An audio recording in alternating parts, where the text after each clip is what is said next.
Massacre in Connecticut. The discussion over gun control is making headlines across the country. For the past week, Reality Check has looked at the numbers behind gun control and crime rates.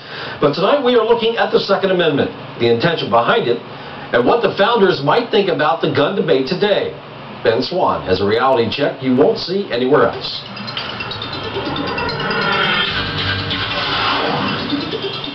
The discussion over gun control in light of the Connecticut school shooting has been building over the past week.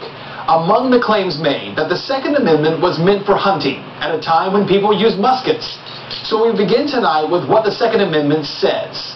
Quote, "A well-regulated militia being necessary to the security of a free state, the right of the people to keep and bear arms shall not be infringed." Now, to be clear, the militia is not regular military. They were farmers and blacksmiths who went about their daily lives. But notice that the amendment says this is for the security of a free state.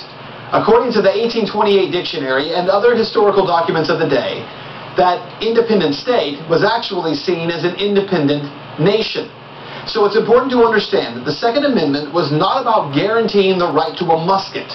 It was about citizens of a sovereign state matching force with military.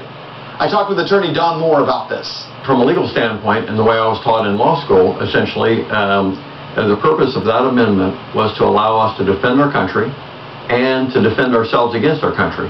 You see, this is where American history becomes very politically incorrect. Because the Second Amendment was not drafted for hunting or just self-defense from an attacker. The Second Amendment was put in place to guarantee the rights of the individual to be equally armed as military, both foreign and domestic, in the event that the citizenry might actually at some point have to fight their own government. Specifically, the purpose of the amendment was to have an armed society. Several examples in the 20th century where governments have perpetrated evil against its citizenry, some probably even in this century, 21st century. And it's very difficult to do that to an armed populace. To an unarmed populace, you can round them up, you can put them in ghettos, you can execute them, you can do all kinds of things when they're not armed. So what this means for you, it's, again, a very controversial subject. But if we're going to have a debate about what rights are actually guaranteed under the Constitution, then we need to have an honest debate about what the founders were attempting to guarantee. The Second Amendment is about making sure the population would not be controlled, dominated, or oppressed by a government. It's not my place to attempt to tell you what the founders were thinking or what they'd be thinking today. But the principle of what they put in place had nothing to do with the kind of weapon they were guaranteeing. It was simply about matching force.